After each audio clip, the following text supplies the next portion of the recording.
The autumn wind rattled the window panes of Ashworth Manor with a persistence that matched the creditor's letters piling upon Marcus Ashworth's mahogany desk, each envelope a white accusation against the fading grandeur of his ancestral home. Rain streaked the glass like tears the house itself might weep,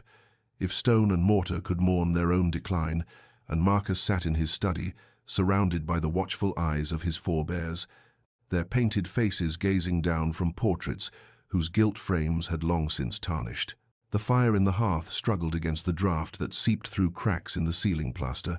casting shadows that danced across unpaid bills and final notices, across demand letters stamped with seals that seemed to burn into his vision even when he closed his eyes. He was the last of the Ashworths, the final guardian of a legacy that stretched back 3 centuries, and that weight pressed upon his shoulders with such force that sometimes he could scarcely draw breath beneath it. His grandfather stared at him from above the mantelpiece,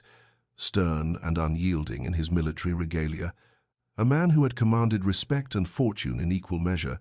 who had never known the particular shame of watching creditors circle like carrion birds over the corpse of family pride. Marcus lifted another envelope, knowing before he opened it what words awaited him inside, what polite threats wrapped in formal language would demand payment he could not provide. The estate was crumbling, not in the dramatic collapse of earthquake or fire, but in the slow dissolution of neglect and poverty, tiles sliding from the roof to shatter in the courtyard below, walls weeping with damp that left brown stains like spreading disease, gardens gone wild and woolly, where once his mother had walked among carefully tended roses. He remembered her there, remembered her laughter, remembered when this house had felt alive rather than like a mausoleum to better days, and the memory was a knife that twisted in his chest. Outside, the oaks that lined the drive swayed in the October gale, their leaves torn away and scattered, and Marcus thought with bitter irony that they at least would grow new leaves come spring, while the Ashworth fortunes had no such season of renewal awaiting them. Tomorrow his solicitor would arrive with what the man had called, in his careful letter, a proposal that may interest you, and Marcus knew with the weary certainty of desperation exactly what sort of proposal might save a gentleman too proud to work and too poor to maintain his birthright. He poured himself another measure of brandy, one of the last bottles from his father's cellar, and watched the amber liquid catch the firelight, wondering if his ancestors would forgive him for what he suspected he was about to do, or if their painted eyes would judge him as harshly as he already judged himself. Mr. Pemberton arrived precisely at 11 o'clock, his black coat spotted with rain, his leather case clutched against his chest as though it contained secrets too valuable to trust to the weather, and Marcus received him in the drawing-room rather than his study, unable to bear another hour surrounded by those accusing letters and the silent judgment of ancestral portraits. The solicitor was a thin man with careful eyes that had witnessed too many gentlemen's falls from grace to show surprise at another, and he settled into the worn velvet chair with the practiced efficiency of one who had delivered difficult news in fine houses across England. "Mr. Ashworth," he began, extracting documents from his case with movements that seemed almost rehearsed,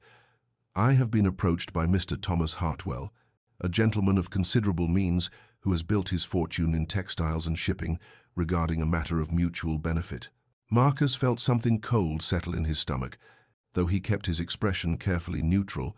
the mask of aristocratic composure he had worn since childhood, fitting over his features like armor against the indignity of what was surely coming. Pemberton continued, laying papers upon the small table between them with the precision of a card dealer. "Mr. Hartwell has a daughter, Eleanor, his only child, a young woman of suitable age and, by all accounts, of respectable character and education, though her mother was, regrettably, of common birth before her marriage." The solicitor paused, allowing the implication to settle like dust in the quiet room, and Marcus understood immediately what was being offered, and what bargain was being struck in the careful language of legal men who trafficked in the buying and selling of futures.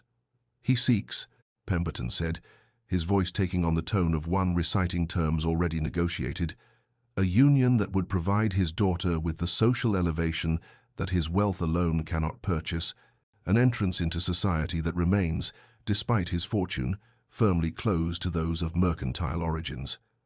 Marcus's pride reared up like a wounded horse every fiber of his being revolting against the notion of selling his name, his heritage, his very identity to the daughter of a tradesman.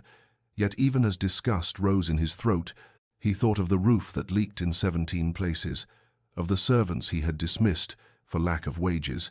of the portraits he had nearly been forced to sell, and his voice when he spoke was hollow. "And what sum does Mr. Hartwell propose as settlement?" The question tasted like ashes, like defeat, like the final surrender of everything his family had once stood for. But Pemberton named a figure that made Marcus's breath catch despite himself, a dowry so substantial that it would not merely save the estate but restore it, would pay every debt, and leave enough to secure the future his ancestors had built, and he had nearly destroyed. They discussed terms in the grey afternoon light, the solicitor's voice a steady drone of legalities and provisions, of marriage settlements and financial arrangements, and Marcus heard himself agreeing, heard himself consenting to meet the girl, heard himself becoming complicit in his own reduction to a commodity, a title for sale to the highest bidder. When Pemberton finally departed, his case lighter by one signed agreement, Marcus sat alone in the drawing room and told himself it was simply a business transaction, nothing more than a practical solution to an impossible situation, that gentlemen had married for advantage throughout history, that he need feel nothing, oh, nothing beyond the bare civilities required by law and social custom. Yet, as he stared into the dying fire, he could not quite silence the small voice that whispered of shame, could not quite convince himself that his grandfather's painted eyes would not burn with contempt. Could they see what their descendant had become? A man so desperate that he would bind himself to a stranger for gold, would trade whatever remained of his honor for the preservation of walls and grounds that might, in the end, be nothing more than an elaborate tomb for pride already dead. The Hartwell townhouse stood on a street in Belgravia, where new money had built monuments to its own ambition, all white stone and gilded ironwork that gleamed with the aggressive brightness of recent acquisition, and Marcus arrived on a grey November afternoon with his pride wrapped around him like armor against the distaste that churned in his stomach. A servant in livery too elaborate for good taste led him through halls, hung with paintings whose frames cost more than their artistic merit warranted, past furniture that spoke of expense rather than elegance, everything proclaiming wealth with the subtle refinement of a marketplace vendor crying his wares, and Marcus felt his aristocratic sensibilities recoil even as he reminded himself that this vulgarity was purchasing his salvation. Mr. Hartwell received him in a drawing-room wallpapered in crimson silk, a florid man whose handshake was too firm and whose smile revealed the anxiety beneath his bluff confidence, and beside him stood a young woman in a dress of modest grey that seemed almost penitent among the room's ostentation. Eleanor Hartwell was not beautiful, Marcus noted, with the cold assessment of a man purchasing livestock, her features too indefinite to be striking, her figure unremarkable in its slenderness, her brown hair dressed simply in a style that suggested either lack of vanity or lack of imagination. And when she curtsied, her eyes remained fixed upon the carpet, as though she feared what judgment she might see in his face. He bowed with the mechanical precision of good breeding, murmured the expected pleasantries, and watched as her father pushed her forward, like a merchant displaying goods, saw how her hands trembled slightly as she gestured toward a chair, how her voice when she offered tea was barely above a whisper. They sat in that crimson room while her father dominated the conversation with talk of his mills and his ships and his plans for expansion, and Marcus responded with the minimum civility required, his attention drifting over the gaudy furnishings, calculating the worth that surrounded him, seeing not a person but a ledger of assets that would soon transfer to his name. Eleanor spoke perhaps 3 sentences during the entire visit, each one carefully chosen and properly phrased, her education evident in her diction, even as her demeanor suggested a crushing awareness of her social inadequacy, and Marcus found himself annoyed by her timidity, by the way she seemed to shrink into her chair as though apologizing for her very existence. Yet twice he caught her watching him, her gaze flickering away the instant his eyes moved toward her, and in those brief glimpses he saw something that unsettled him, a quality of observation that suggested she was reading him as thoroughly as he was cataloguing her worth, that behind those downcast eyes a mind was working, assessing, understanding perhaps more than he wished her to understand. The meeting concluded with arrangements made for the wedding, dates discussed and agreed upon with the same brisk efficiency one might employ in negotiating a business contract, and when Marcus took his leave, bowing once more over Eleanor's limp hand, he told himself he felt nothing but relief that she at least seemed biddable and quiet, that she would not trouble him with demands or expectations beyond the transaction they both comprehended. As his carriage rolled away from that temple to mercantile success, he did not look back, did not wonder what thoughts moved behind Eleanor Hartwell's careful composure, did not imagine that she had seen in his cold appraisal exactly what he had seen in her trembling hands, the recognition of two people being traded like commodities in a marketplace where love had no currency and only fortune spoke with authority. The wedding took place on a December morning when frost painted the church windows with patterns that resembled nothing so much as prison bars, and Marcus stood at the altar in his grandfather's dress coat, altered to fit his narrower shoulders,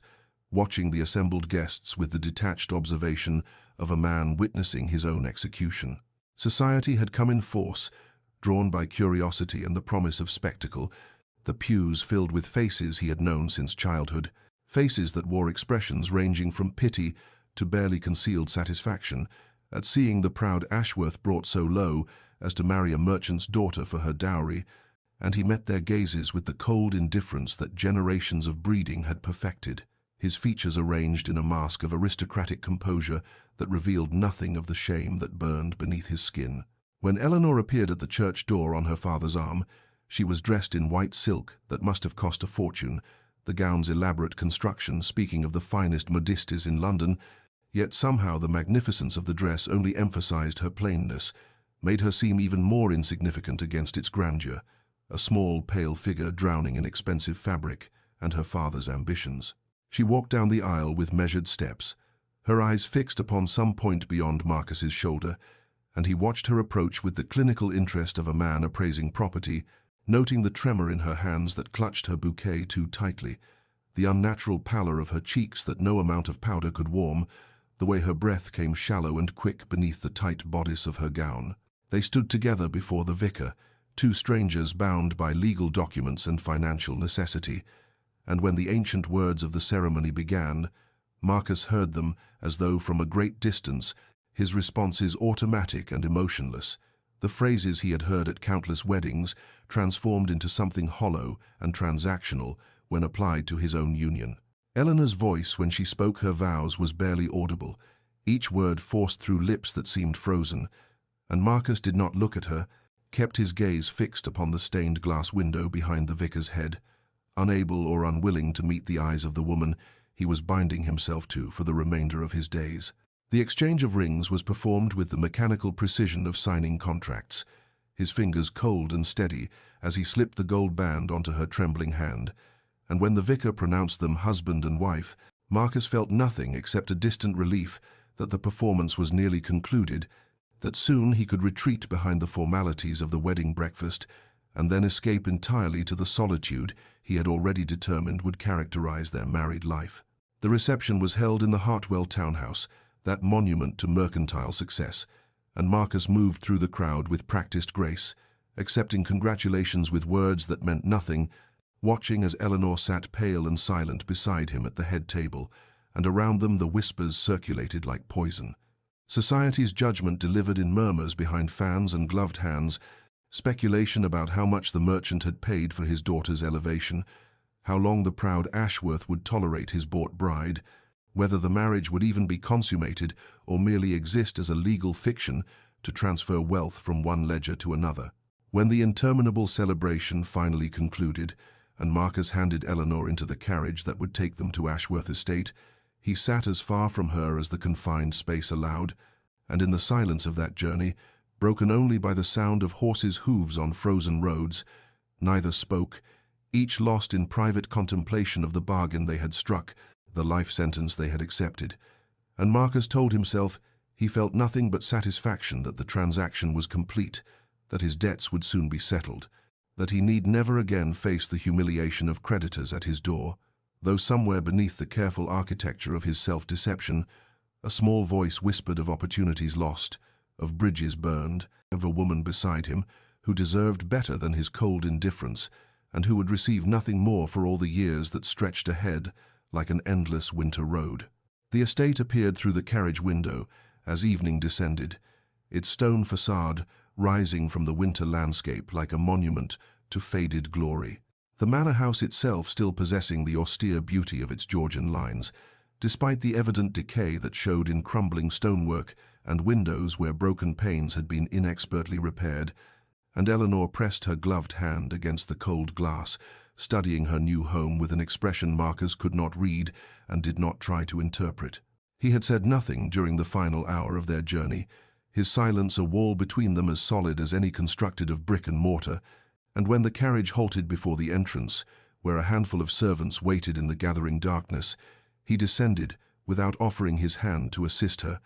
leaving her to navigate the steps alone while he strode ahead to issue curt instructions to the housekeeper, a stern woman named Mrs. Blackwood, whose lined face registered no emotion at the sight of her new mistress. Eleanor followed him into the great hall, where portraits of his ancestors gazed down from smoke-darkened walls, their painted eyes seeming to judge this merchant's daughter who dared enter their domain, and she stood small and lost in her traveling dress, while Marcus spoke with cold efficiency about household arrangements, his words establishing the architecture of their separation with the precision of a barrister drafting terms of imprisonment. "Your rooms are in the east wing," he said without looking at her directly, gesturing toward a corridor that led away from the hall. "Mrs. Blackwood will show you the way and explain the household routines. My own quarters are in the west wing, and I trust we shall each respect the other's privacy. Meals can be taken separately, unless circumstances require our joint presence, and should you need anything you may communicate your requirements through the housekeeper." Eleanor listened to this recitation of boundaries, with her hands clasped before her, her face pale in the lamplight, and when he finished, she said only, "Thank you," her voice steady despite the tremor Marcus thought he detected beneath the surface, and then she turned to follow Mrs. Blackwood up the wide staircase, her steps careful and measured, her back straight with a dignity that was either courage or pride, or perhaps simply the numbness of someone who had expected nothing better than this cold reception. Marcus watched her ascend until she disappeared around the landing, then retreated to his study, where he poured himself brandy and stood before the fire, telling himself he felt only relief that the awkward necessities of the day were concluded, that she seemed sensible enough to understand the terms of their arrangement, and that soon her money would begin the work of restoration, and he could return to the solitary existence he preferred, though something in her quiet acceptance disturbed him in ways he refused to examine. In the east wing, Eleanor moved through rooms that smelled of disuse and camphor, touching the furniture that had been hastily uncovered for her arrival, fine pieces worn by time and neglect, running her fingers over the window-sills, where dust still gathered despite the servants' preparations. And when Mrs. Blackwood finally left her alone, she crossed to the window that overlooked the gardens, or what had once been gardens, now overgrown and wild in the winter darkness, bare branches tangled against the sky like supplicating arms. She stood there for a long time, her reflection ghostly in the glass, studying the shadows of this place that would be her prison or her home, depending upon choices not yet made. And as she looked out at the abandoned beauty of grounds that spoke of care once given and then withdrawn, she began to understand something of the man who had married her with such cold necessity, the depth of isolation that must have preceded his fall, the pride that kept him locked behind walls even as those walls crumbled around him, and instead of the anger or despair she might have felt, Eleanor experienced a strange settling of purpose, as though in this faded grandeur she had found something that called to her in ways her father's garish townhouse never had, something worth preserving, worth coaxing back to life, worth the patience that this strange marriage would require. The weeks that followed their marriage established a pattern of careful avoidance, two people sharing a house yet living such separate existences that they might have been strangers, occupying adjacent buildings, and Marcus threw himself into the work of restoration with an intensity that bordered on obsession, in meeting with architects and contractors, reviewing estimates and plans, watching as Eleanor's dowry began the slow process of reversing decades of decay, and he told himself his satisfaction came purely from seeing his ancestral home returned to its former glory, not from any desire to prove himself worthy of the fortune that had purchased his name. Eleanor, for her part, moved through the estate like a ghost, quiet and unobtrusive, spending her mornings in the library where she had discovered shelves of books that no one had touched in years, dust-covered volumes of philosophy and poetry and natural history that she read with evident pleasure. Her slim figure curled in the window seat, with afternoon light falling across the pages, and in the hours after luncheon she walked the grounds regardless of weather, exploring the overgrown gardens and neglected pathways, sometimes standing for long periods before particular features, as though committing them to memory, or perhaps imagining what they might become with proper care. The servants observed this strange marriage with the keen interest of those whose lives depended upon understanding the moods and requirements of their employers, and in the kitchen and servants' hall they whispered about the master, who barely acknowledged his wife's existence, who arranged his schedule to avoid encountering her, who took his meals in his study or the small breakfast room, while she dined alone in the formal dining room, and about the mistress who never complained of this treatment, who spoke to them with a courtesy they had not experienced in years, who seemed to genuinely care about their welfare in ways that puzzled them after so long serving a master consumed by his own troubles. Mrs. Blackwood reported to Marcus that his wife required very little, made no demands for new furnishings or fashionable refurbishments, seemed content with the simple routine she had established, and Marcus received this information with a curt nod that suggested approval while refusing to acknowledge any curiosity about Eleanor's activities or state of mind. And when the housekeeper mentioned that the new Mrs. Ashworth had inquired about the history of the estate and seemed particularly interested in hearing stories about his mother, he felt an uncomfortable tightening in his chest that he refused to examine, dismissing the topic and returning his attention to the papers scattered across his desk. At night, lying awake in his chambers in the West Wing, Marcus sometimes heard faint sounds from the distant East Wing, footsteps or the closing of a door, reminders that he was no longer alone in this house, and he told himself he felt nothing about Eleanor's presence except gratitude, that she understood the terms of their arrangement, that she did not press for the companionship or affection he had no intention of providing, and that she seemed as content with their separate existences as he professed to be. Though occasionally in those dark hours before sleep, he wondered what she thought about in her solitary rooms, whether she regretted the bargain her father had struck, whether she felt the weight of this silent house as he did, and then he would push such thoughts away, reminding himself that their marriage was a transaction completed, a problem solved, nothing more than a practical solution to practical difficulties, and that any consideration of Eleanor as a person, rather than a means to an end, was both unnecessary and dangerous to the careful equilibrium he had established. Spring arrived with the tentative warmth of renewal, and Marcus found himself noticing changes to the estate that had nothing to do with the contractor's work or the restoration of stonework and roof tiles, changes that seemed to have occurred while his attention was deliberately fixed elsewhere. And the first thing that caught his awareness was the garden on the south terrace, in the very garden his mother had loved before her death 15 years prior, a space that had since become a wilderness of tangled roses and choked pathways. And walking past it one morning, on his way to meet with the estate manager, Marcus stopped abruptly when he saw that someone had been working there, clearing the weeds, pruning the overgrown bushes, revealing the original design that he had thought lost forever to neglect and time. He stood there longer than he intended, studying the careful work that had exposed the old stone borders and the fountain at the center, now cleaned and somehow made functional again, the water trickling from the mouth of the weathered dolphin his mother had always loved, and he knew without asking that Eleanor had done this, and that she had spent hours in the cold earth bringing back to life something he had allowed to die, and the knowledge stirred something uncomfortable in his chest that felt almost like gratitude, but also like guilt for reasons he could not name. Days later, entering the library in search of a particular volume on estate management, Marcus noticed that the room had been transformed, not with new furnishings or elaborate changes, but with a reorganization so thoughtful and intelligent that he stood amazed at the improvement. Books previously scattered without system now arranged by subject and author, damaged volumes set aside for repair, a comfortable reading area established near the best light, and when he found the book he sought, he discovered that Eleanor had created a catalogue, written in her neat, precise hand, that made the collection accessible in ways it had never been during his own haphazard stewardship of his family's library. He found himself running his fingers over her handwriting, noting the intelligence in her organizational choices, The way she had grouped philosophy with related texts created cross-references for volumes that touched on multiple subjects, and he realized with a start that she must have spent weeks on this task, working quietly while he avoided her,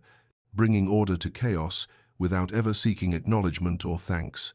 The servants, too, seemed different, their manner less harried and fearful than it had been before Eleanor's arrival, and Marcus overheard Mrs.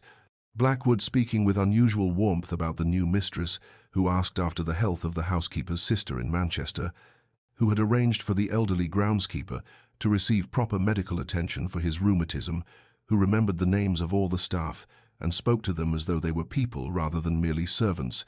And hearing this, Marcus felt ashamed of his own long neglect of those who had served his family faithfully through years of decline. But it was the music that finally penetrated the walls he had constructed around himself, the piano in the music room that had stood silent since his mother's death. And one evening, as he walked past that closed door, he heard the most achingly beautiful melody, played with a skill and sensitivity that stopped him in his tracks, and he stood in the darkened corridor listening to Eleanor play, knowing she believed herself alone and unheard, and the music she created was full of such melancholy beauty that Marcus felt something break open inside him, some sealed chamber of emotion he had locked away, when he decided that feeling anything was too dangerous in a life defined by duty and survival. He returned night after night to stand outside that door, drawn by the haunting melodies she drew from the instrument his mother had loved,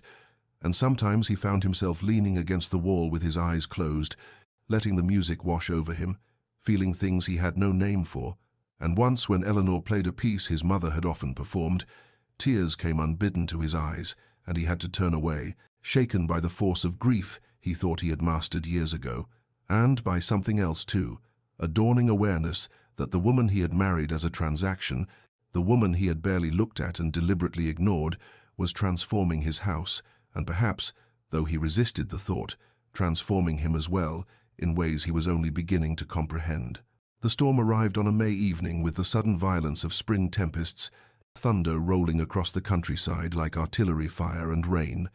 lashing the windows with such force that the old glass panes rattled in their frames, and Marcus had sought refuge in the library, the one room in the house where he felt most himself, intending to review the latest accounts from the estate manager, and perhaps lose himself in the familiar comfort of numbers and practical concerns.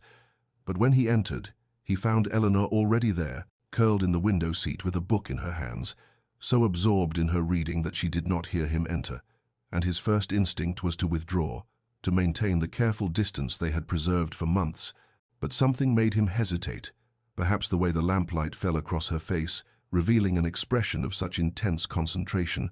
or perhaps simply that the storm outside made the prospect of returning to his cold study less appealing than usual, and so he moved quietly to the shelves, selecting a volume at random, settling into one of the wingback chairs near the fireplace, where a servant had laid a fire against the evening's chill. They remained thus for some time, two people alone together yet separate, the only sounds the crackle of burning wood and the fury of rain against glass, until Eleanor shifted slightly, and Marcus glanced up to see what she was reading, and recognition jolted through him when he recognized the worn leather binding of Schopenhauer's essays,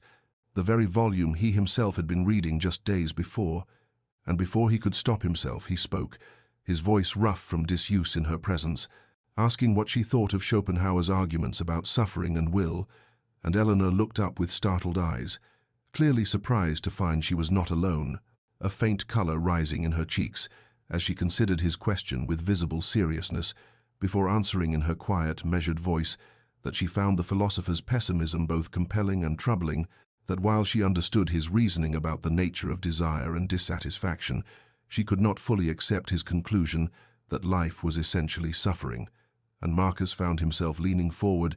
engaged despite himself, arguing that Schopenhauer's observations about human nature were accurate even if his conclusions were bleak. And Eleanor responded with a counter-argument that showed she had not merely read the text, but had thought deeply about it. And suddenly they were in the midst of a genuine conversation,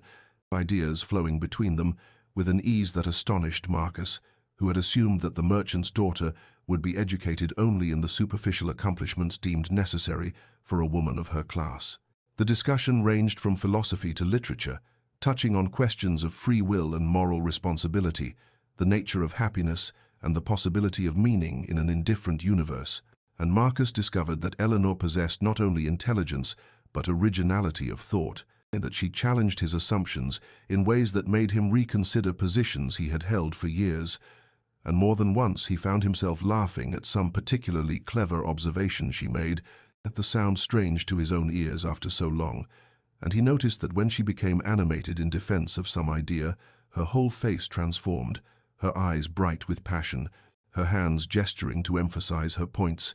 and he wondered how he had ever thought her plain, how he had looked at her on their wedding day and seen nothing but a means to an end. Hours passed unmarked, the storm continuing its assault outside, while inside, the library grew warm and close, filled with the energy of minds meeting as equals.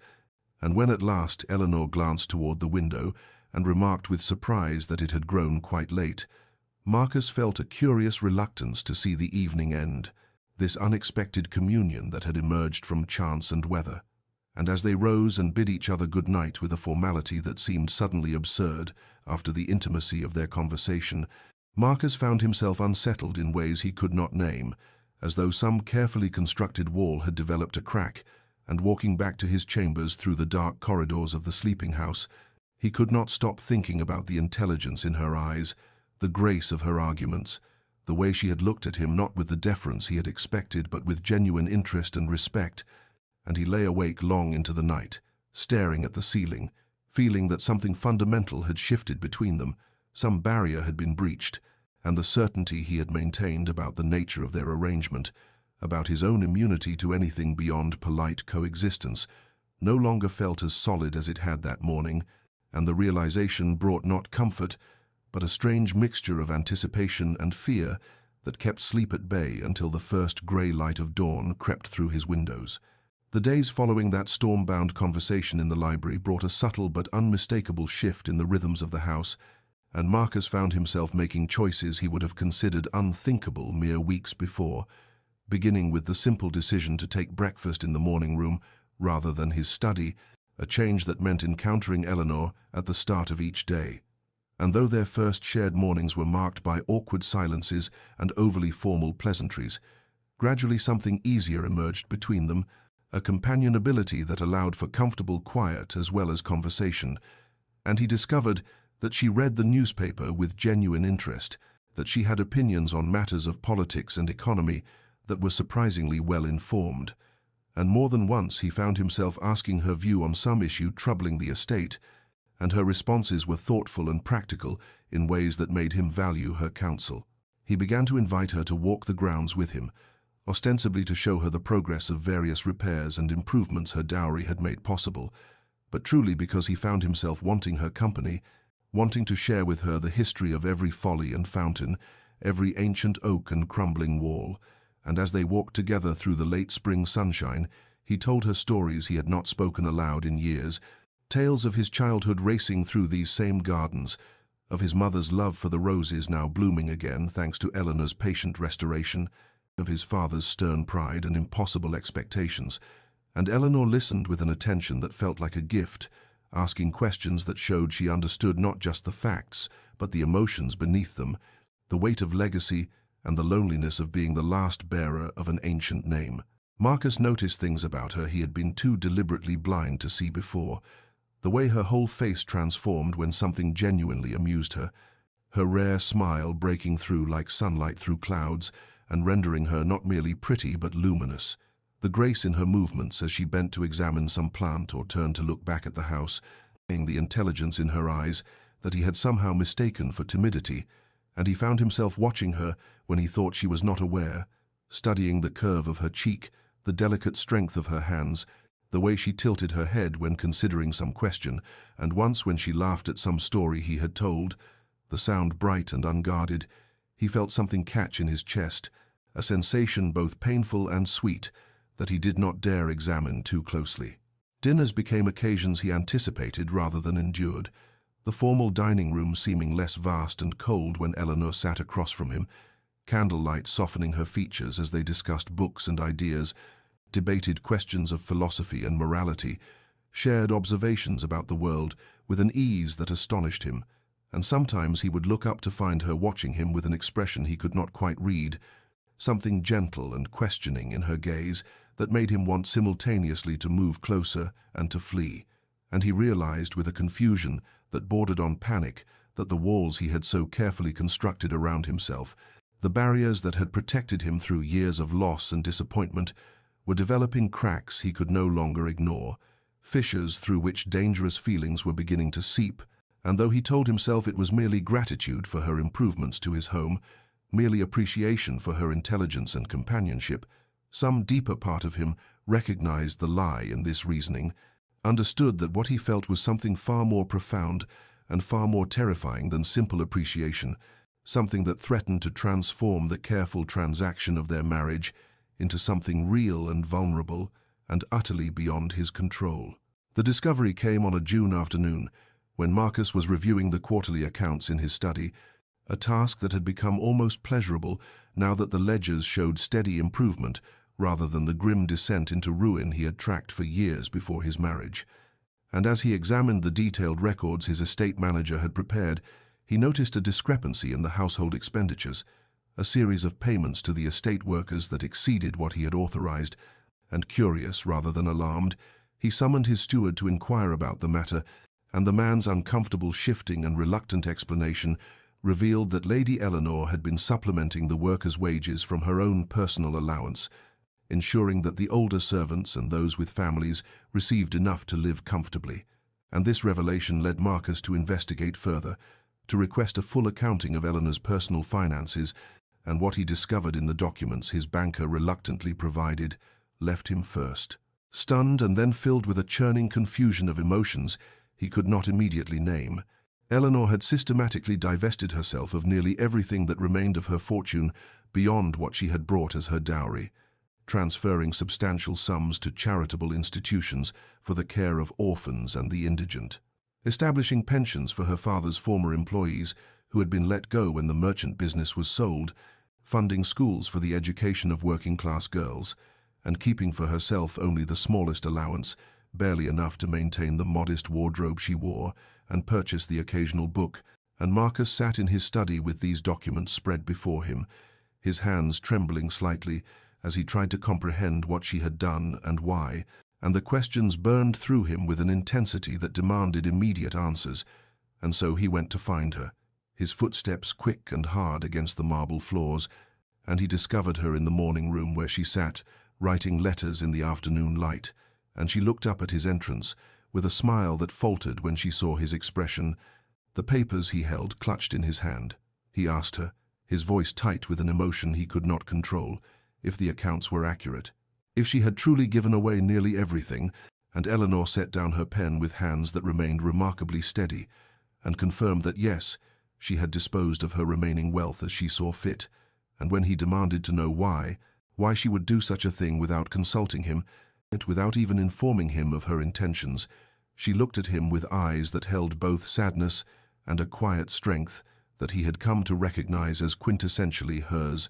and she said in that measured voice that had once seemed timid, but now struck him as containing depths of courage he had never possessed, that she had been married for her money, and having provided what was needed to save his estate, she saw no reason to maintain the source of their arrangement, that she would rather have nothing and know that any regard between them was genuine than spend her life wondering if she was valued only for her fortune. Marcus stared at her, the words landing like blows, and he asked with a harshness born of fear and confusion how she could make such a decision, how she could rob herself of security and independence. And Eleanor met his gaze without flinching, and replied that she had bought her freedom,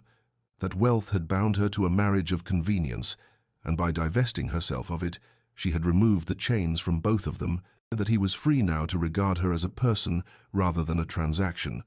or to regard her not at all if that was his preference. And the calm dignity with which she spoke these devastating words,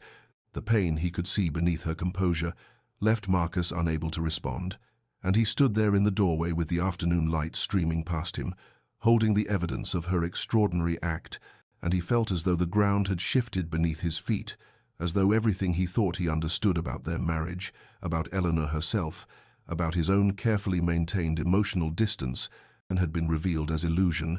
and the realization was terrifying in its implications. In what it demanded he examine about his own heart. And so he turned and left without another word, unable to face what her actions had laid bare. The mirror she had held up to his soul, showing him a reflection he was not yet ready to confront. Marcus returned to the morning room that same evening, his emotions having shifted through the hours from confusion to anger, a safer feeling than the vulnerability that lurked beneath it. And he found Eleanor still there, now standing by the window looking out at the gardens that had become her domain. And when she turned at his entrance, her face was composed but pale, and he demanded with a harshness that masked his fear how she could have done this thing, how she could have stripped herself of security and independence without a word to him, without consideration for the position it placed him in, and his voice rose as he spoke, the anger flowing more freely now. "You've made me a charity case," he said, the words bitter on his tongue, "reduced me to a man who cannot even support his own household without his wife's secret subsidies, who lives on the kindness of a woman who has now impoverished herself for his benefit. Do you understand what that makes me?" Eleanor faced him without flinching, though he could see the slight tremor in her hands that she clasped before her, and she said in that quiet voice that somehow carried more force than his shouting, "I've made you free." The words struck him like a physical blow, stopping his tirade mid-breath, and she continued with a dignity that shamed his anger. "I was married for my fortune. Lord Ashworth, we both know this truth, however uncomfortable it may be to speak aloud, and I chose to provide what was needed to save your estate, because that was the bargain we made, but I saw no reason to maintain beyond that the source of our arrangement. To spend my life wondering if every kindness you showed me, every conversation we shared, every moment of companionship was simply the price you paid for my money." Her voice remained steady, but he could hear the pain beneath the calm, could see it in the way she held herself so carefully erect, as though she might shatter if she allowed herself to bend. "I would rather have nothing," she said, "and know that any regard between us is genuine, than live in comfort and perpetual doubt, wondering always if I am valued or merely tolerated as the necessary cost of my fortune. And so I have freed us both from that uncertainty. You need no longer feel obligated to include me in your life out of gratitude for my wealth, and I need no longer wonder if your attention is purchased." Marcus stared at her, the righteous anger draining from him and leaving behind something far worse, a devastation that settled into his bones as her words penetrated his defenses, and he said with less force, "You had no right to make such a decision without consulting me." But even as he spoke, he heard the weakness in the argument, and Eleanor's slight sad smile told him she heard it too. "The money was mine to dispose of as I wished," she replied. "That was insured in our marriage contract. You had the dowry you needed. What remained was mine alone, and I have chosen to use it in ways that bring me peace rather than doubt. I have funded education for girls who would otherwise have none, provided for those who served my father faithfully and were cast aside when his business was sold, supported institutions that care for those who have no one else, and in doing so I have purchased something far more valuable than security. I have purchased the possibility of truth between us." She paused, and when she spoke again, her voice was softer, but somehow more devastating. "If you wish me to leave, Lord Ashworth, I will go. I have enough remaining to live modestly somewhere quiet, and you will have your estate restored and your freedom to seek a wife who brings you more than I have. But if I am to stay, let it be because you wish it, not because you feel bound by gratitude or obligation." Marcus stood frozen, unable to form words, unable to process the enormity of what she had done and what it revealed about his own heart, about the careful lies he had been telling himself. And when he finally spoke, his voice came out rough and uncertain. "You should have told me," he said, but it was not an accusation now, merely the lost protest of a man whose world had just been transformed in ways he was not prepared to face, and Eleanor inclined her head in acknowledgement, but said nothing more. And Marcus turned and left the room, his footsteps echoing in the empty corridor, and her words followed him like ghosts, haunting him with the uncomfortable truth that she had seen clearly what he had refused to acknowledge, that somewhere in the months of their marriage of convenience, something profound had shifted, and now she had forced him to confront it, had stripped away the comfortable fiction that their arrangement was merely practical, and left him with a choice he had never wanted to make, to examine his own heart and discover what truly resided there. Marcus did not sleep that night, could not even bear to lie in his bed, but instead paced the length of his study as the hours crept toward dawn, and Eleanor's words echoed in his mind with relentless persistence, stripping away the comfortable lies he had constructed around his heart. And he found himself reviewing every moment since their wedding day with a clarity that was painful in its honesty, seeing now what he had refused to acknowledge in the careful maintenance of his emotional distance. He remembered the garden, how in those early weeks he had noticed the neglected beds being restored, and had thought nothing of it beyond a passing irritation that she was changing things without consulting him. But now he recalled watching from his study window as Eleanor knelt in the soil with her own hands, dirt beneath her fingernails, and a look of quiet contentment on her face as she planted the roses his mother had loved. Flowers she could not have known held such meaning unless she had asked the servants.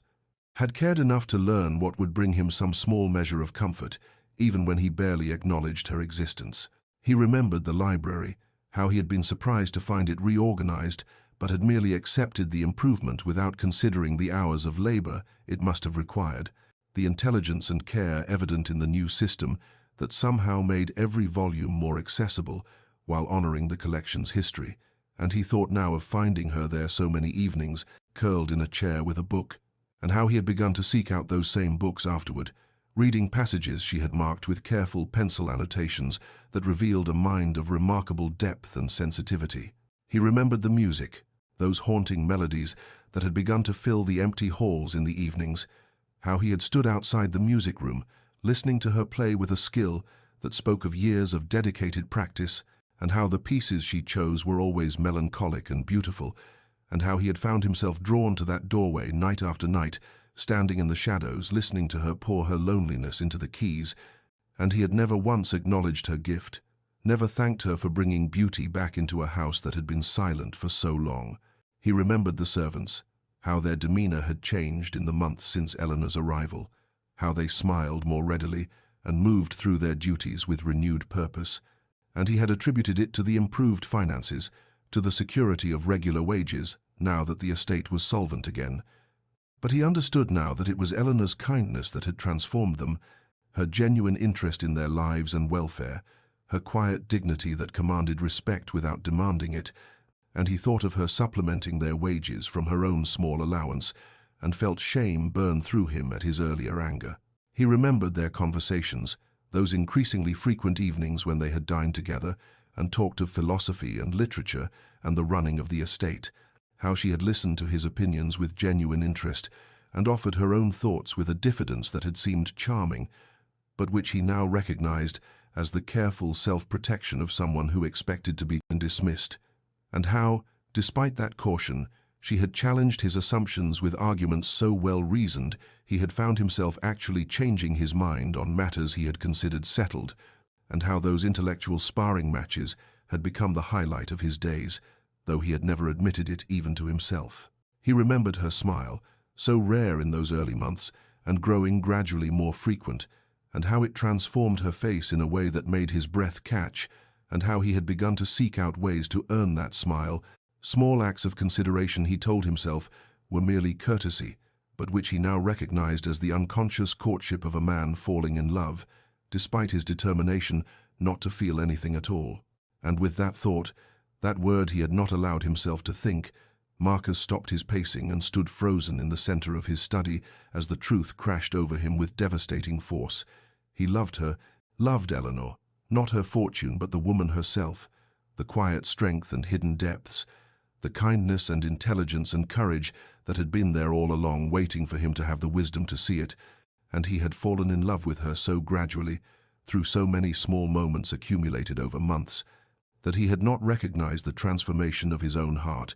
until she forced him to look at it directly. He loved the woman he had barely glanced at on their wedding day, had married for money and treated with cold politeness, and now she had freed them both from the financial obligation that bound them, and offered him a choice he had never thought to want to love her truly or let her go, and the realization left him standing alone in his study as pale dawn light began to filter through the windows, understanding at last that the fortune he had sought to save his estate meant nothing compared to the treasure he had found without recognizing it, and the crushing fear that he had discovered this truth too late, that his coldness and pride had destroyed any possibility of her returning his feelings, settled into his bones with a weight that made his earlier financial desperation seem trivial by comparison. Morning came with a pale and tentative light that seemed to mirror Marcus's own fragile state, and he found himself drawn from his study not to seek rest, but to walk the grounds that Eleanor had transformed, needing to see with newly opened eyes what she had created in the months of their strange marriage. And as he stepped into the garden, the autumn air carried the scent of the last roses, the blooms that would not have existed without her patient care, and he remembered now with piercing clarity the first time he had seen her kneeling in this very soil. How he had watched from his window with detached curiosity and perhaps mild annoyance that she was altering his mother's garden without permission.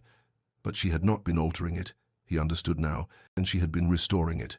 bringing back to life something precious that he had allowed to die through neglect and grief. He walked among the carefully tended beds and saw not just flowers but hours of labor. Eleanor's hands working the earth, her quiet determination to give him back a piece of his past, even when he gave her nothing but cold courtesy in return.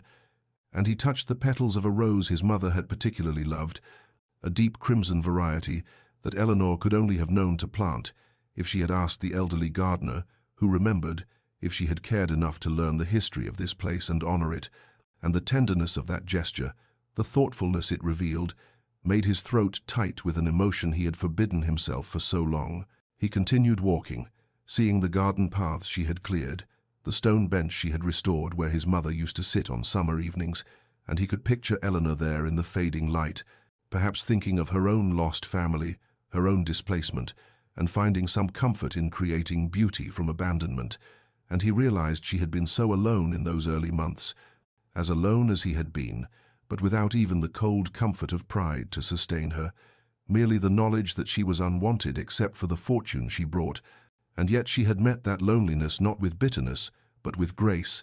had poured her isolation into acts of quiet restoration that asked nothing in return. He left the garden and walked to the library,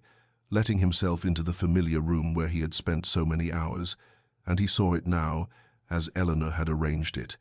The volumes organized with an intelligence that spoke of true understanding, not merely alphabetical order, but thoughtful categorization that revealed which books spoke to one another, which authors belonged in conversation. And he pulled down a volume at random and found her penciled notes in the margins, questions and observations that showed she had read deeply and thought carefully, and he remembered their conversations about these very books, how she had challenged his interpretations with arguments so well constructed he had been forced to reconsider positions he had held for years,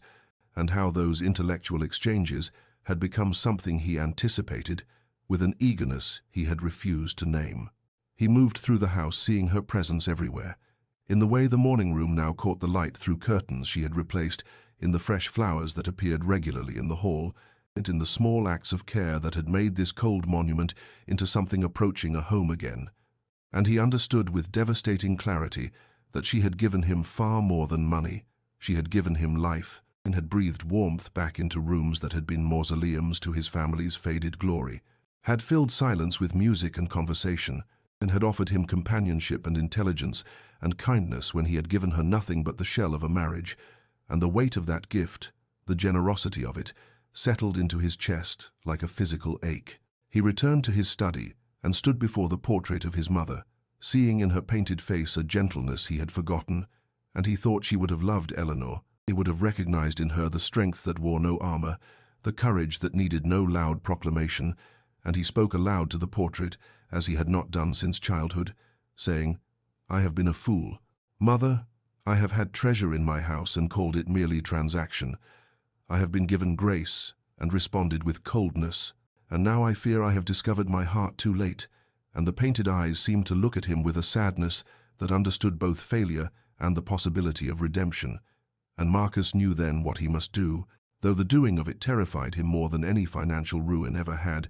for he must prove to Eleanor that his love was real, must find a way to show her that the man who had married her for money had become someone who would choose her above all fortune. And the question that haunted him as morning strengthened into day was simply this: how does one demonstrate love to a woman who has every reason to believe herself valued only for what she can provide?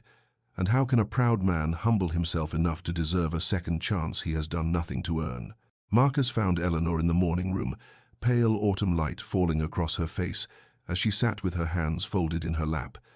And there was about her a stillness that spoke of decisions already made, a quiet resignation that filled him with panic. And when he entered, she looked up with eyes that held wariness where once there had been tentative hope, and he understood that his anger the previous evening had done damage that could not be easily undone,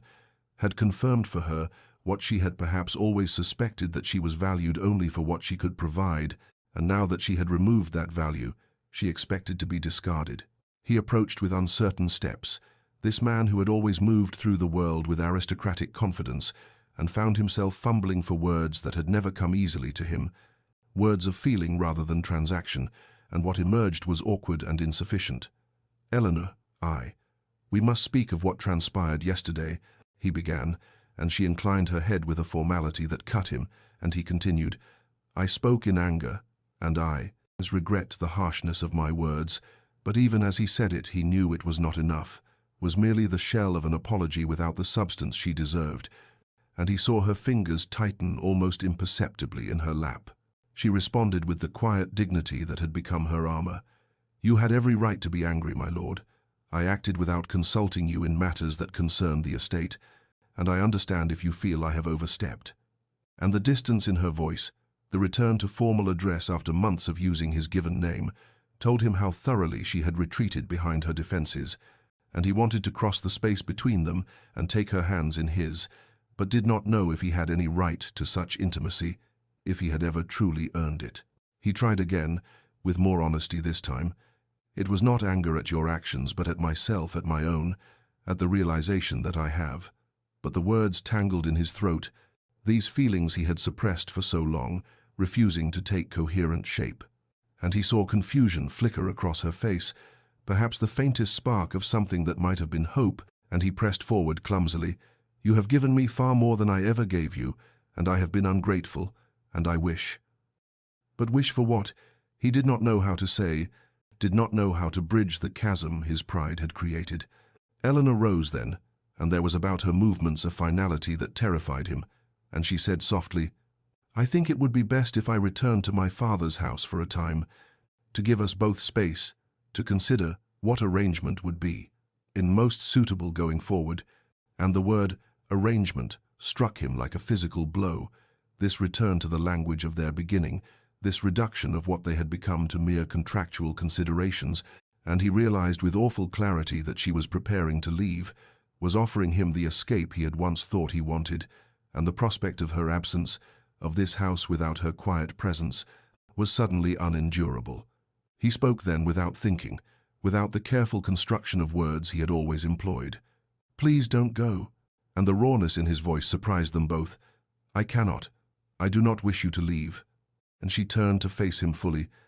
and in her eyes he saw confusion and hurt and the terrible vulnerability of someone who has been valued only for utility and dares not believe in anything more, and he knew then that his clumsy attempts at conversation would never be enough, that words which had always been his tools of control and distance would not serve him now, and he must find another way to prove what his heart had finally acknowledged, and must demonstrate through action rather than speech that the man who had married her for fortune had become someone who would choose her above all wealth, above pride, above the comfort of emotional distance, but standing before her in the pale morning light, seeing her prepared to walk away from a marriage that had been transaction, but had somehow, despite his resistance, become the foundation of something real, he felt the full weight of his own inadequacy, his years of careful emotional control, leaving him utterly unprepared for the simple, terrifying act of offering his heart to someone who had every reason to refuse it. Marcus spent the remainder of that day in his study, not attempting further conversation, but instead engaged in correspondence that cost him more than any financial transaction ever had, writing first to his solicitor with instructions that must have seemed incomprehensible to that practical man, then to Eleanor's father, with words that required him to strip away every vestige of pride he had spent a lifetime cultivating, and finally drafting a document that represented the complete inversion of everything their marriage had been founded upon. And as the afternoon light faded and his hand cramped from writing,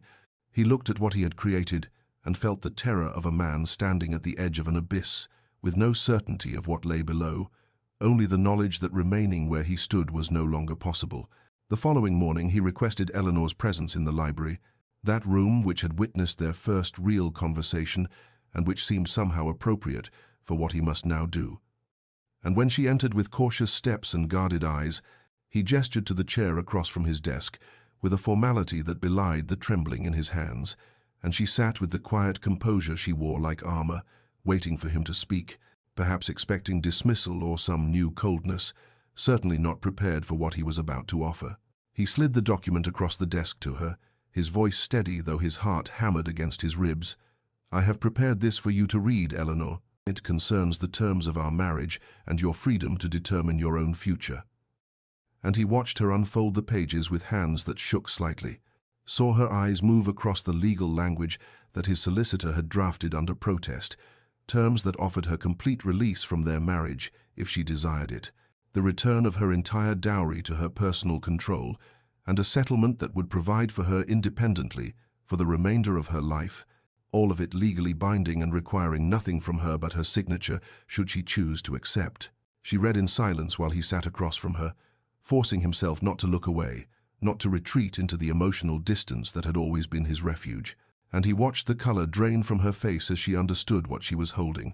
this offer of absolute freedom that came with no conditions, no requirements, no obligations, and when she finally looked up at him, her eyes held confusion and something that might have been fear,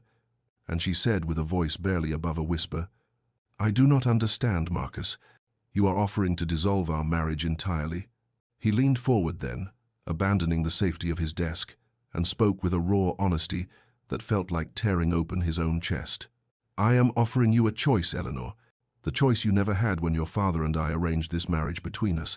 I am telling you that you are free to leave, free to take your fortune and build whatever life you wish without the burden of a husband who married you for money and gave you nothing but coldness in return, and I will not contest it, will not stand in your way, will ensure that society knows the fault was entirely mine so that no shadow falls upon your reputation." She stared at him as though he had spoken in a foreign language, the document trembling in her hands, and he continued before his courage could fail. "But I want you to know something before you decide. I need you to understand that the man who married you for your dowry no longer exists, that somewhere in these months of living under the same roof, of watching you restore what I had allowed to die, of talking with you in this library and walking with you through gardens you brought back to life, I became someone I did not recognize, someone who values your presence more than any fortune, your conversation more than any social standing, of your smile more than the restoration of my family's faded glory." He saw tears forming in her eyes and did not know if they signified hope or grief, but he had begun this terrible, necessary confession and could not stop now. "I have no right to ask anything of you, Eleanor. I know this. I have been cold when you deserved warmth, proud when you offered kindness, distant when you tried to bridge the space between us. But if you choose to stay, if you choose to remain in this marriage, know that it would not be out of obligation or arrangement. It would be because I am choosing you, because I would choose you with nothing. Because the fortune I truly need is not the one that saved my estate, but the one that has been living quietly in my house, playing piano when she thinks no one listens, reading philosophy in the library, making a home from what was merely a monument to the past." He reached across the desk, not quite touching her hand, but close enough that she could feel the intention. "You gave me freedom by removing the reason for our marriage, and now I give you freedom by offering to release you from it entirely. And whatever you choose, Eleanor, know that you have already given me far more than I ever gave you. You have given me back my life, my home, my capacity to feel something beyond pride and duty, and for that I will be eternally grateful whether you stay or go." Eleanor sat with the document trembling in her hands, and the silence that filled the library was so profound that Marcus could hear the ticking of the grandfather clock in the corner, in each second an eternity, as he waited for her response, as he watched emotions flicker across her face too quickly for him to decipher. And he realized with terrible clarity that he had placed his entire future in her hands and had given her the power to walk away from him forever, and the fear of that possibility was unlike anything he had ever experienced. far more devastating than the prospect of losing his estate or his family name, for those were merely things, while she had become essential to his very existence in ways he was only beginning to understand. She looked up from the pages, and her eyes were bright with unshed tears, and when she spoke her voice was barely audible. "You would truly let me go?" And there was in her question not triumph, but something that sounded almost like grief, and he answered with absolute honesty, "I would, though it would destroy me, because keeping you bound to a marriage you entered unwillingly would destroy me more slowly, but just as surely, and I love you too much to trap you in a cage of obligation and legal contracts." The word love hung between them, spoken aloud for the first time, and he saw her breath catch, saw her fingers tighten on the document until the paper crumpled slightly, and she asked in a whisper that shook, "You love me?" And he nodded, unable to speak for a moment, then found his voice again. "I love you, Eleanor. I love your kindness and your intelligence, your quiet strength, and the way you see beauty where I saw only decay. I love the gardens you restored and the music you play, and the way you speak to the servants as though they matter. I love who I am becoming because of you, and I am terrified that I have realized this too late, that my coldness and pride have already driven you too far away." She set the document down on the desk with deliberate care, and Marcus felt his heart sink, certain she was preparing her departure, preparing to exercise the freedom he had given her. But then she rose from her chair and moved around the desk, and when she stood before him, there was in her eyes something he had never seen directed at him before, something that looked remarkably like love returned, and she asked with a trembling voice,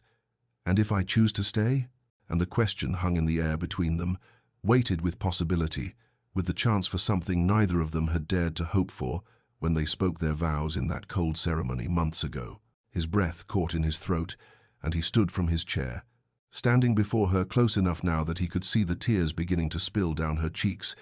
could see the hope and fear warring in her expression, and he answered with a voice that broke on the words, "Then I would count myself the most fortunate man alive, Eleanor, not because of any dowry or fortune, but because you specifically, chose to remain with me, despite having every reason to leave, despite my failures and my coldness and my inability to see what was before me, until you made me see it." She reached out then, her hand finding his, and the touch was electric, more intimate than any contact they had shared in all their months of marriage, and she said softly, "I choose to stay, Marcus, not as your obligation but as your choice, because somewhere in these quiet months I fell in love with you too, with the man beneath the pride, the one who walks his ancestral grounds with such reverence, who speaks of philosophy with passion, and who has been so alone for so long that he forgot how to let anyone close. And I want to stay. I want to build something real with you, something that has nothing to do with arrangements or dowries or social climbing, and everything to do with two people who found each other in the most unlikely of circumstances." He pulled her into his arms then. This embraced the first true one of their marriage, and held her as though she might vanish if he loosened his grip, and against her hair he whispered, Thank you for staying, for giving me another chance, for seeing something in me worth loving when I had given you so little reason to." And she held him just as tightly, and they stood there in the library where they had first truly spoken, surrounded by books and autumn light, no longer bound by contract but choosing each other freely, and it felt like a beginning rather than a continuation, like the first genuine moment of a marriage that had started as transaction but would become, through patience and courage and the willingness to be vulnerable, something infinitely more precious than any fortune could purchase. The days that followed their confession in the library marked the true beginning of their marriage, and Marcus approached this second courtship with a determination that would have astonished the proud, distant man who had stood beside Eleanor at the altar months before, for he had been given something precious and undeserved, a second chance to win the heart of a woman he had treated with cold indifference, and he would not squander it through pride or emotional cowardice. He began by asking if she would walk with him through the gardens the following morning, a simple request that nevertheless felt momentous, and when she agreed with a shy smile that transformed her face into something luminous, he felt his heart constrict with tenderness and an almost painful awareness of how much time they had wasted in formal distance. They walked among the roses she had coaxed back to life, and he told her stories he had never shared with anyone, memories of his mother tending these very same flowers, and of his father's quiet disappointment when Marcus had chosen books over horses, of the loneliness of inheriting an estate that felt more like a mausoleum than a home, and Eleanor listened with those perceptive eyes that saw past his words to the vulnerable boy still hiding beneath the aristocratic facade, and she shared her own stories in return, tales of a childhood spent in her father's counting houses, feeling neither quite merchant class nor accepted by the society her father's wealth might purchase, of books read in secret, because young ladies were not supposed to concern themselves with philosophy, of dreams she had tucked away because they seemed impossible for someone of her station. They spent hours in conversation now, in the library and the gardens and the music room where she played while he sat and listened with open appreciation, no longer pretending he was elsewhere, no longer hiding his presence outside the door, and he asked her to teach him the pieces she loved most, and though his fingers were clumsy on the keys, she guided them with patience and laughter that filled the old house with warmth it had not known in decades. He brought her small gifts, nothing extravagant but chosen with care, a first edition of a philosophy text she had mentioned admiring, wildflowers gathered from the meadow beyond the formal gardens, a shawl in deep blue because he had noticed her shivering one evening, and she received each offering with a pleasure that seemed disproportionate to their modest value, and he understood that she treasured them precisely because they represented thought and attention rather than purchased obligation. One afternoon in the library, surrounded by the books that had witnessed both their first real conversation and their confession of love, Marcus reached for Eleanor's hand with a tenderness that still felt new and slightly frightening in its vulnerability, and she turned to him with a question in her eyes, and he drew her closer, asking with his gaze for permission. She granted with the slightest nod, and he kissed her for the first time as a man kissing the woman he loved, rather than a husband performing martial duty, and the kiss was gentle and unhurried, tasting of tea and promises, and when they parted, Eleanor's eyes were bright with tears and wonder, and Marcus rested his forehead against hers and whispered, "I am learning to love you properly, Eleanor, learning to see you and value you and cherish you as I should have done from the beginning." And she replied with a voice thick with emotion, "And I am learning that the proud nobleman I married was hiding a man of unexpected gentleness, and I love both versions of you, the one you show the world and the one you are brave enough to show me." They began dining together every evening, not out of obligation but genuine desire for each other's company, and the servants who had once whispered about the strange coldness of the young master and his bride now smiled to see them, laughing over dinner, to hear their voices carrying from the music room, to observe the way Marcus's hand would find Eleanor's as they walked, the way she would look at him with such open affection, and the house itself seemed to respond to this transformation, becoming a home rather than merely an ancestral monument. Months had passed since that transformative moment in the library, and the Ashworth estate had undergone a metamorphosis that went far beyond the physical repairs Eleanor's dowry had funded,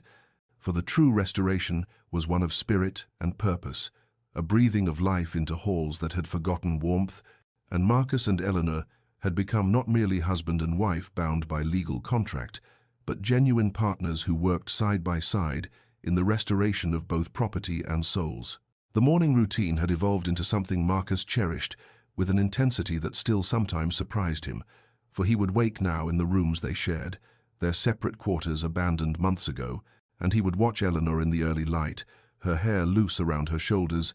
and feel gratitude so profound it was almost painful for the second chance he had been given, for the transformation love had worked upon his proud and isolated heart. They took breakfast together in the small morning room that overlooked the gardens Eleanor had restored to glory, discussing the day's tasks with an ease that came from genuine partnership rather than forced civility, and Marcus found himself valuing her counsel on matters he once would have considered solely his domain, for she possessed a practical intelligence and understanding of people that complemented his knowledge of tradition and estate management. Eleanor had found her place at Ashworth not as a bought bride seeking acceptance, but as a force of gentle revolution, transforming the relationship between the manor and its staff through kindness that was never condescending, through genuine interest in their lives and well-being. And the servants who had once whispered about the cold young master and his unwanted bride now spoke with affection of how the house had come alive again, how laughter echoed in corridors that had known only silence, how the master and mistress could be seen walking the grounds hand in hand like young lovers, rather than contractual partners. The physical changes to the estate reflected the emotional transformation within its walls. For where there had been decay, there was now careful restoration. Where gardens had run wild, there was now cultivated beauty that honored the past, while embracing new growth, and Marcus understood that every improvement they made together was a metaphor for what they had accomplished within themselves and between each other, and the patient work of rebuilding something valuable from foundations that had nearly crumbled. When autumn arrived again, marking a full year since their marriage, the local gentry held a harvest celebration at a neighboring estate, and Marcus and Eleanor attended together, and as they entered the ballroom, Marcus was acutely aware of how different this felt from that hollow wedding reception where society had whispered and judged. For now he walked beside Eleanor with pride that had nothing to do with social position and everything to do with love for the remarkable woman who had saved him from a loneliness he had not even recognized as suffering. When the music began and he led Eleanor to the dance floor, holding her in his arms as they moved together with a grace born of genuine harmony, he was aware of others watching, but their observations no longer carried the weight of judgment, for what people saw now was unmistakable. Two people who looked at each other with such open affection, such obvious delight in one another's presence, that the love between them became a visible thing, transforming them both in ways that transcended social climbing or financial transaction. Eleanor smiled up at him as they danced, that free and genuine smile he had once thought impossible to coax from her serious face, and she whispered, "You're staring at me, husband. What will people think?" And he replied without hesitation, his voice warm with affection and truth. "They will think I am a man hopelessly in love with his wife," which happens to be absolutely accurate. And her laughter was like music, and he realized that this ordinary moment of dancing and laughing and loving, was the extraordinary fortune he had never known he was seeking,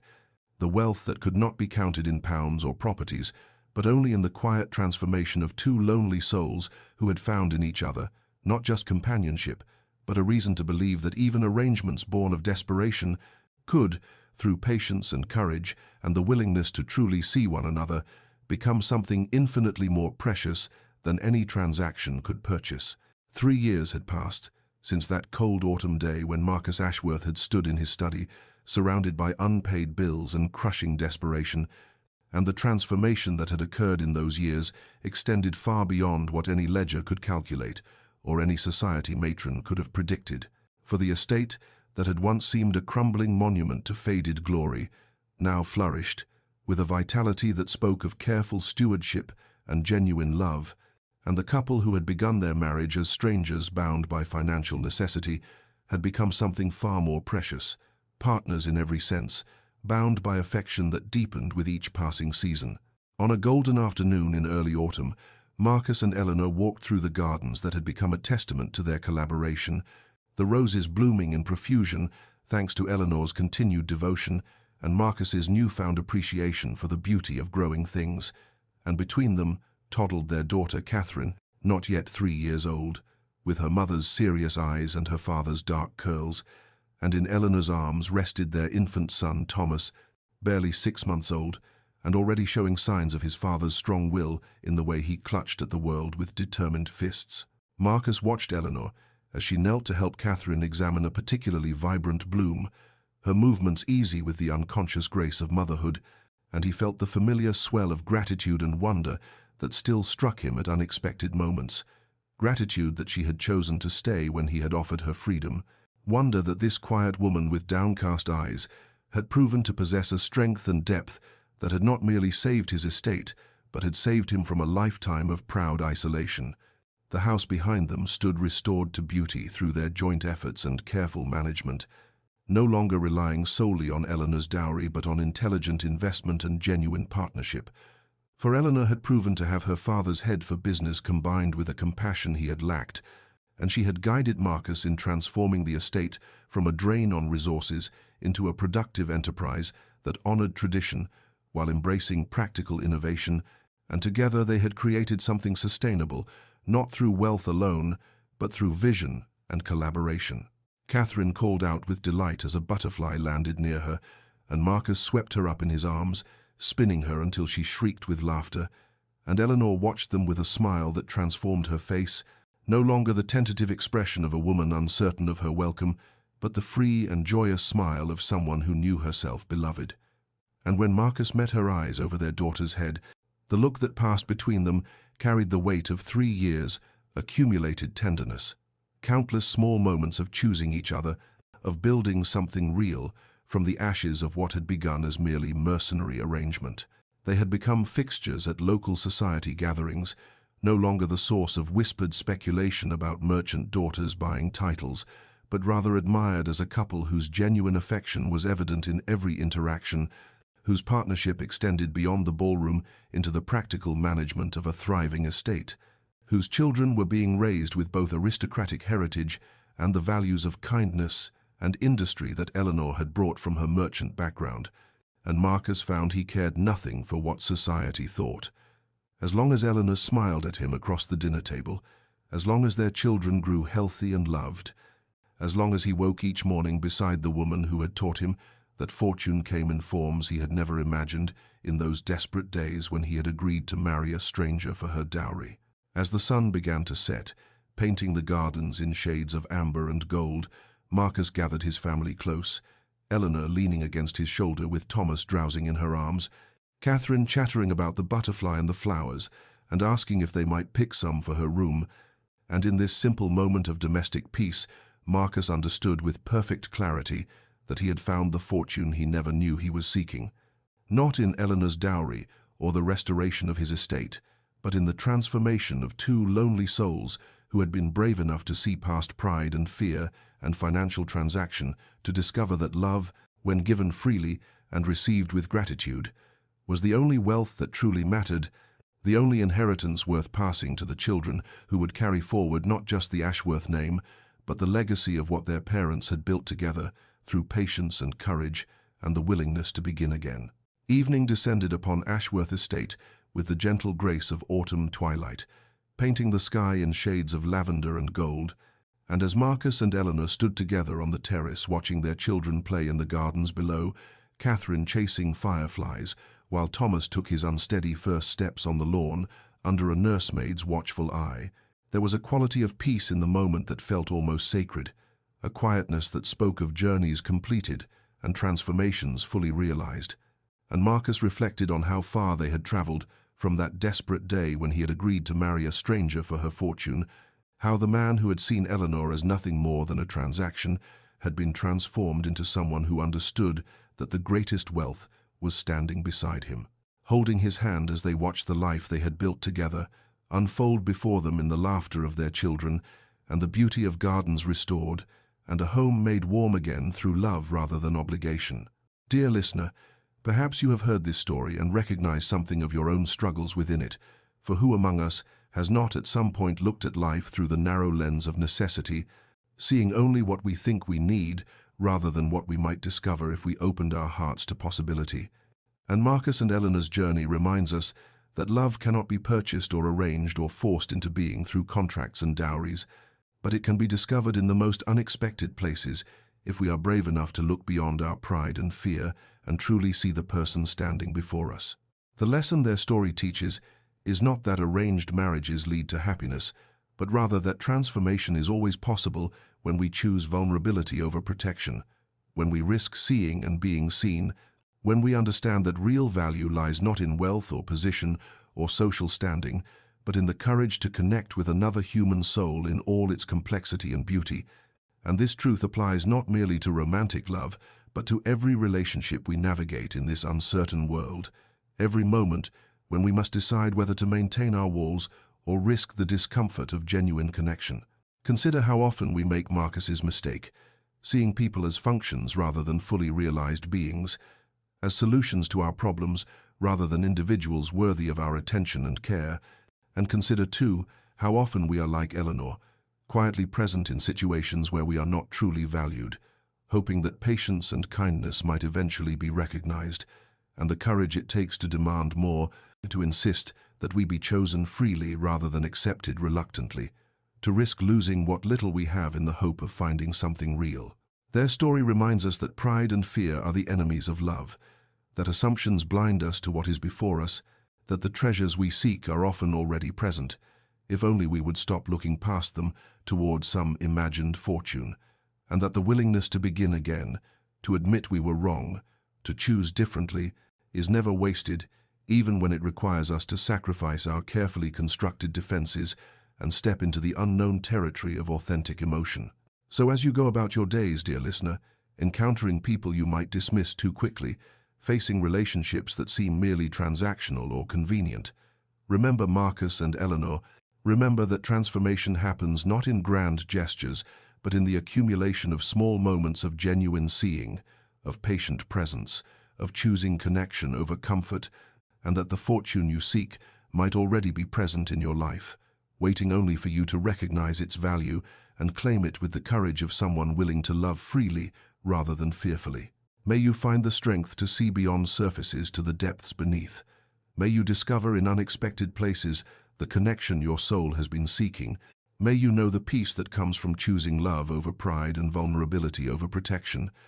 And may you rest tonight with the knowledge that you, like Marcus and Eleanor, are capable of transformation, worthy of being chosen, deserving of a love that sees you truly and chooses you freely. And may this story stay with you as a reminder that the greatest fortunes are not counted in coins, but in moments of genuine connection, in gardens restored, in music that fills empty halls, in the quiet miracle of two souls who found each other in the darkness and chose to walk together into light.